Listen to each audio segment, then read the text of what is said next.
This is a solution in search of a problem.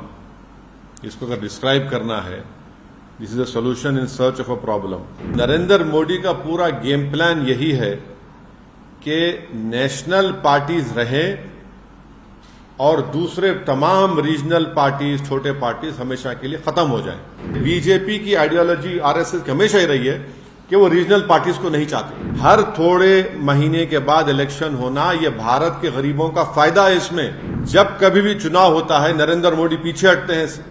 जनता के हित में कोई ना कोई फैसला लेना पड़ता है उनको। चाहे पेट्रोल की कीमतें कम हो जाती हैं, कुछ ना कुछ उनको किसानों को देना पड़ता है। तो ये इलेक्शन होना जरूरी है। आप होते कौन है टाइम खत्म करने वाले? एक लेजिस्लेचर होगा, विधानसभा, तो उसका टाइम होगा ना, टाइम पर चलेगा, वो अपने टाइम पर खत्म होगा। आप कौन होते उसका टाइम खत्म करने के लिए? अच्छा, बीच में अगर सरकार गिर गई, क्या करेंगे आप फिर? ये जो कोविड कमेटी बनाई गई थी, उसके सामने भी मैं खुद गया था, जिसमें हमने इस वन नेशन वन इलेक्शन की मुखालिफत की। और हमारा मानना यह है कि this is a solution in search of a problem. इसको अगर डिस्क्राइब करना है, this is a solution in search of a problem. अब ये नहीं बताया जा रहा है कि ये करने की क्यों जरूरत पड़ रही है आपको। सरकार ये बोलती है कि आपके पॉलिसी पैरालिसिस होता है, कॉस्ट एक्सचेकर को खर्चा होता है। पहले तो यह है कि मॉडल कोड ऑफ कंडक्ट किसी पॉलिसी मेकिंग को जो डेवलपमेंटल है और रूटीन इन नेचर है, उसको रोकता नहीं है, नंबर वन। दूसरी बात यह है कि इलेक्टोरल डेमोक्रेसी एक पिलर है हमारे भारत के पूरे कॉन्स्टिट्यूशन का। अब ये वीक कंसिडरेशंस पर अगर सरकार, मोदी सरकार ये कह रही है कि हमको एक पूरे इलेक्शन एक साथ करा देंगे हम, एडमिनिस्ट्रेटिव कन्वीनियंस, इकोनॉमिक वायबिलिटी, तो अगर कॉन्स्टिट्यूशनल रिक्वायरमेंट्स अगर फाइनेंशियल और एडमिनिस्ट्रेटिव कंसिडरेशंस पे होगा तो ये तो अलग कॉन्सिक्वेंसेस होंगे, इसके एब्सर्ड कॉन्सिक्वेंसेस होंगे। तो फिर अगर आप ये बोलेंगे भाई सिविल सर्विस काम नहीं कर रहा है, पुलिस काम नहीं कर रही है, निकाल दो। जुडिशरी में बहुत से केसेस पेंडिंग है, जुडिशरी को बंद कर दो। तो ये ऐसा नहीं हो सकता है। इसीलिए ये जो वन नेशन वन इलेक्शन की बात नरेंद्र मोदी 2019 से कर रहे हैं, 2019 में जब उनको दोबारा कामयाबी मिली तो उस वक्त ऑल पार्टी मीटिंग हुई थी पार्लियामेंट की, लोकसभा की लाइब्रेरी में। उसमें तमाम पार्लियामेंट में जितने एमपीज थे, लोकसभा राज्यसभा के, उनके पार्टी के लीडर्स को बुलाया गया। उस मीटिंग में मुझे अच्छी तरह याद है कि मेरी पार्टी और लेट हमारे जो सीपीएम के लीडर सीताराम येचुरी, हमने इसकी मुखालिफत की थी।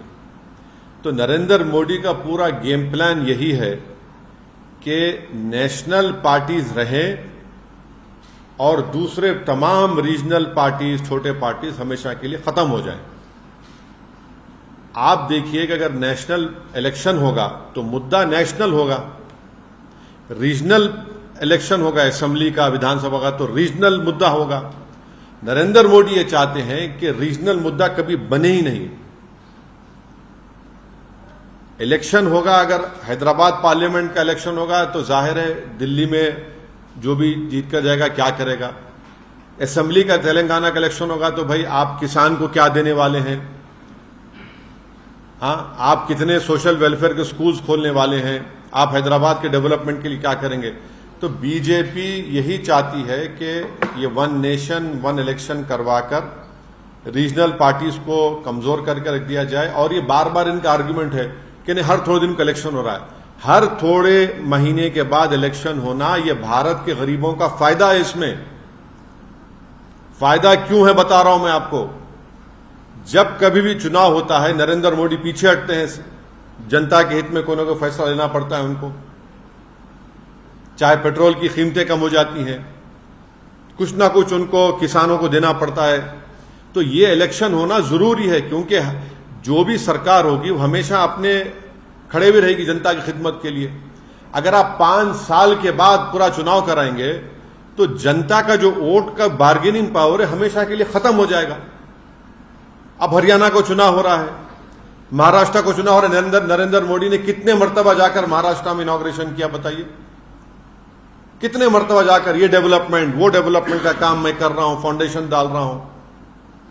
तो इससे भारत के गरीब मतदानों का, स्टेट्स का बहुत बड़ा नुकसान होगा और कॉन्स्टिट्यूशन का बेसिक स्ट्रक्चर का हिस्सा है। अब एक लेजिस्लेचर का एक टाइम है। अब तेलंगाना का इलेक्शन होगा 28 में, पार्लियामेंट का इलेक्शन होगा 29 में, अब महाराष्ट्र का इलेक्शन होगा अभी नवंबर में, 5 साल के बाद होगा, 29 में होगा, बिहार का इलेक्शन होगा बाद में होगा। आप कैसे सबको उसका टाइम कैसे खत्म करेंगे? आप होते कौन है टाइम खत्म करने वाले? एक लेजिस्लेचर होगा, विधानसभा, तो उसका टाइम होगा ना, टाइम पर चलेगा, वो अपने टाइम पर खत्म होगा। आप कौन होते उसका टाइम खत्म करने के लिए? अब जीएचएमसी का है, अब उसका टेन्योर खत्म होने वाला है। आप बोलेंगे नहीं हम एक साथ कैसे कराएंगे? आप क्यों कराएंगे? अच्छा, बीच में अगर सरकार गिर गई क्या करेंगे आप? फिर क्या करेंगे आप? तो ये भारत के जमहूरियत के लिए, भारत की फेडरलिज्म के लिए, भारत के संविधान के बेसिक स्ट्रक्चर के लिए ये ठीक नहीं है और गरीब जनता के लिए ठीक नहीं है, किसानों के लिए ठीक नहीं है, युवाओं के लिए ठीक नहीं है। पैसे तो हर इलेक्शन के लिए अलॉकेट होते हैं ना। विधान अब बिहार का या हरियाणा का हो रहा है, उसके लिए तो कश्मीर का हो रहा है तो पैसे अलॉट हो रहे हैं, महाराष्ट्र का होगा पैसे अलॉट होंगे और फिर उसके बाद झारखंड का होगा पैसे अलॉट होंगे। तो ये नहीं, ये देखिए, कॉन्स्टिट्यूशन जो है ना, आप एडमिनिस्ट्रेशन को, कॉन्स्टिट्यूशन की जो स्कीम है, आप ये नहीं बोल सकते नहीं पैसे बचाने का। पैसे बचाने तो फिर कल कोई उठ के बोलेगा पुलिस को बंद कर दो, आईपीएस को, कोई बोलेगा कोर्ट में इतना पेंडिंग है। कन्वीनियंस के ऊपर ये सब नहीं करेंगे ना। कॉन्स्टिट्यूशन चलेगा तो कॉन्स्टिट्यूशन प्रिंसिपल्स के ऊपर चलेगा। तो बेसिकली नरेंद्र मोदी सिर्फ, क्योंकि बीजेपी की आइडियोलॉजी आरएसएस की हमेशा ही रही है कि वो रीजनल पार्टीज को नहीं चाहते, इसीलिए वन नेशन वन इलेक्शन का एक मार रहे हैं तुग्गा। हम तो इसकी मुखालिफत किए हैं और मुखालिफत करेंगे, अपोज करेंगे।